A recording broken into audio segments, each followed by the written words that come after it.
Richard Ayoade is here. So if you were asking yourself a question now, what would it be? I mean, couldn't you get anyone else to come? Perhaps that would be the question. I mean, in a way, the book's a comic book about film, really. It's not a deconstruction of the idea of interviews, particularly. Hopefully, it's a container for jokes that is themed around film. So it's not about Richard Ayoade at all? No, any more than the Moose story by Woody Allen is about his grappling with wildlife.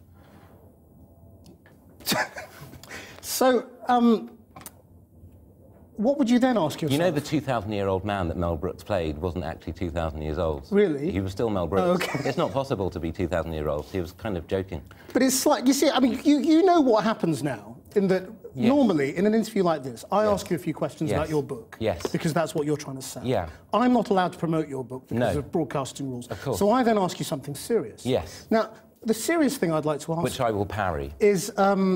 Is that you're the son of a Nigerian and a Norwegian. Yes, which is quite unusual. And I wonder, do you feel a very strong sense of being a role model for British Norwegians? I do, and I feel that Norway as a nation looks to me and my activities in many ways to marshal any kind of policies that they can drum up, and have been doing so for a while. In fact, they're starting to send me the Christmas tree rather than directly to Trafalgar Square. They just send it to me now. But do you think there should be more British Norwegians on British television? I think there should be more Norwegians everywhere. I feel, you know, they have a relatively high birth rate and the population stays the same. They're fleeing. It's like rats leaving a ship and they just can't, you know, they're everywhere. It's, you know, you can't move for Norwegians in this city, and I, for one, think it must be stopped. Also, I don't dislike interviews. It's a bit more like it's like commuting.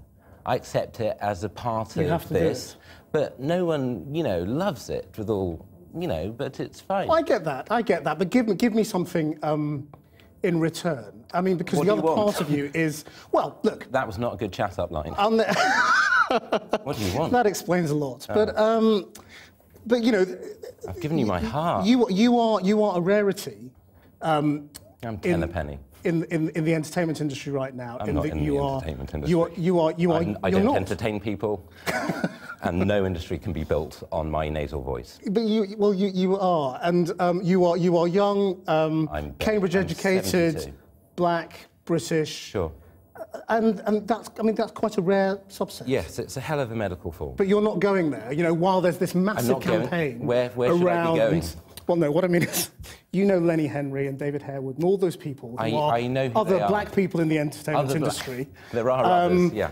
Have been pushing this big campaign about diversity in television. Yes. And you're not going to go there as a subject. How do you mean go there as a subject? Well, do you go there as a subject? Well, I do personally. Where are yes. you? Where are I you? think there should be more, but now you're interviewing me. And, well, that's interesting. And that's fine. You see, what was interesting, I thought, about your interview with Tarantino, apart from, you know, the notorious nature of the kind of "I'm shutting you down," was the bit when he said, "This is an advert for my movie." Exactly. That was the interesting bit, and that, to me, was the elephant in the room. Not, you know, I mean, you gainfully kind of pushed through and tried to get him to talk about violence, which he wasn't going to do.